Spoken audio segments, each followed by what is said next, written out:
Sahabat Muslim, keberadaan anjing dalam pandangan Islam ternyata memiliki tempat tersendiri. Pada zaman Rasulullah, anjing digunakan untuk berburu, menggiring hewan ternak, dan membantu pengembala dalam menjaga ternak dari serangan hewan buas. Ketimbang mudaratnya, anjing ternyata memiliki manfaat lebih besar di dalam kehidupan manusia. Dalam pandangan Islam, anjing tergolong istimewa karena namanya disebutkan beberapa kali di dalam Al-Quran, khususnya dalam surat Al-Kahf. Hal tersebut dikarenakan jasa seekor anjing yang menjaga 7 pemuda beriman. Adapun kisah ini dikenal dengan Ashabul Kahfi, yakni kisah 7 pemuda yang melarikan diri dari kerajaan raja yang zalim. Awalnya jumlah pemuda ini hanya berjumlah 6 orang. Mereka berprofesi sebagai menteri di sebuah kerajaan yang dipimpin oleh raja utusan Romawi yang bernama Dikianius. Beberapa sumber menyebutkan bahwa Ashabul Kahfi ini mengamalkan ajaran yang dibawa Nabi Musa. Saat itu sang raja geram karena para menterinya tersebut enggan menyembah berhala. Padahal para menteri tersebut sudah ditawarkan berbagai kenikmatan dunia oleh sang raja, mulai dari harta, tahta hingga wanita. Karena penolakan tersebut, raja memerintahkan mereka untuk dibunuh. Keenam pemuda ini pun melarikan diri. Dan di perjalanan bertemu seorang pemuda yang bekerja sebagai pengembala domba. Maka jumlah pemuda tersebut menjadi 7 orang. Namun mengenai jumlah pastinya hanya Allah yang tahu. Wallahu a'lam bishawab. Namun saat mereka pergi, ternyata sang pengembala diikuti oleh seekor anjing yang biasa menemaninya menggembala. Lalu seorang dari 6 pemuda tersebut yang bernama Tamlika merasa khawatir jika sang anjing akan menggonggong dan membuat pelarian mereka diketahui. Ia pun menyarankan agar sang anjing yang bernama Kitmir tersebut dilempar batu agar tidak mengikuti mereka. Namun atas izin Allah, sang anjing tiba-tiba berkata secara jelas dan lancar, "Hai orang-orang, mengapa kalian hendak mengusirku? Padahal aku ini bersaksi, tiada Tuhan selain Allah, tak ada sekutu apapun baginya." Melihat keajaiban tersebut, semakin mantaplah bahwa pelarian mereka diridhoi Allah. Hingga tibalah mereka di sebuah gua yang bernama Wasit. Hingga akhirnya mereka tertidur di sana selama 309 tahun dengan penjagaan Khitmir sang anjing. Dan Allah bangunkan mereka ketika keadaan sudah damai dan umat sudah menyembah Allah seluruhnya.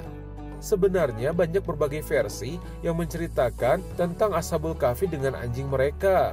Namun yang terpenting ialah makna dari kisah tersebut yang mengajarkan kita untuk tidak putus asa akan kenikmatan yang Allah berikan.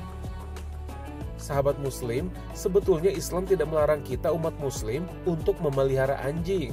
Namun tentunya ada syarat-syarat yang harus dipenuhi. Hal ini berdasarkan hadis yang berbunyi, barang siapa yang memelihara anjing, kecuali anjing untuk menjaga ternak, berburu, dan bercocok tanam, maka pahalanya akan berkurang setiap 1 hari sebanyak 1 kirot. Lalu selain hal tadi, apakah ada faktor lain yang membolehkan kita memelihara anjing, layaknya memelihara kucing? Mari kita simak penjelasannya. Nah, ini ada pertanyaan menarik nih. Ini pertanyaan banyak nih pasti nih ya. Antum nih pemirsa nih ya. Bagaimana cara tetap hidup dalam syariat, namun ingin tetap bisa memelihara anjing? Ini ya. Karena kan memang anjing-anjing yang kecil-kecil gitu, aduh cute banget ya. Pasti ini awal-awal lihat, wih ini anjing lucu banget. Tapi gimana dan lain-lain dan lain-lain. Oke, kita akan bahas.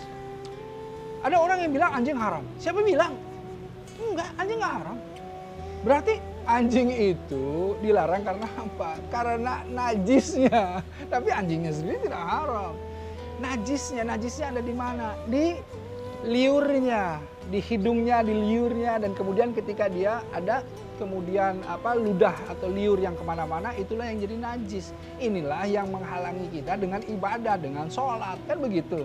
Nah, karenanya tentu kalau kita mendengar hadis malaikat-malaikat nggak mau masuk nih ke rumah kita yang melihara anjing. Kenapa? Karena malaikat-malaikat itu sebetulnya bukan membenci anjing. Malaikat-malaikat itu sebetulnya sangat sayang sama kita semuanya. Saking sayangnya malaikat itu tahu yang namanya sifat manusia yang seringkali teledor. Sekali dia kena, dia cuci. Cucinya bukan cuci biasa. Kalau sudah kena najisnya anjing, dicucinya, dia harus pakai air kemudian yang dicampur dengan air tanah, ya, dengan tanah. Nah, inilah yang bisa menghilangkan najis, satu-satunya seperti itu caranya. Nah, sekali dia kena dia begitu, 2 kali dia begitu, 3 kali dia kadang-kadang malas, 4 kali malas sampai akhirnya apa? Sampai akhirnya syarat syah untuk kemudian sholatnya tidak terpenuhi. Itulah yang membuat malaikat itu tidak suka. Yang kedua, boleh nggak sebetulnya? Ya boleh-boleh saja kalau seandainya kita melihat pilihannya ingin kemudian memelihara anjing, silahkan. Tapi resikonya tanggung sendiri. Resikonya apa? Itu tadi satu ya. Kalau dipegang-pegang dan lain-lain harus selalu mampu membersihkan. Yang kedua apa? Di bekas-bekas anjing tersebut kita itu kan harus hati-hati. Harus dicuci dan cucinya juga harus pakai nanti ada air tanahnya. Karena apa? Karena bisa najis dan kemudian kita tidak bisa kemudian sholat kan di situ. Berarti ditaruh di luar. Kalau ditaruh di luar seperti apa? Sama nanti. Kalau keluar kita harus hati-hati. Akhirnya banyak dari kita semuanya yang akhirnya sabar, ikhlas, ridho. Jadi akhirnya mengganti anjing itu dengan piaraan yang lain. Misalnya kucing, misalnya apa hamster dan lain-lain gitu ya. Nah, inilah yang biasa dilakukan ya. Walaupun kalau kita lihat memang para pemuda Al-Kahfi dia juga ada anjing ya kan? Ingat kan? Nah, hal-hal yang seperti ini memang bukan anjingnya yang haram, tetapi karena liurnya itu yang najis lah yang kemudian muncul tadi. Kehati-hatian yang sampai akhirnya para ulama itu menyarankan kita untuk bersabar, ikhlas dan ridho untuk tidak memelihara anjing itu. Gitu. Tidak masuk ke dalam rumah maksudnya itu. Ya? Insya Allah bisa ridho, bisa ikhlas, bisa sabar. Insya Allah bisa ya. Assalamualaikum warahmatullahi wabarakatuh.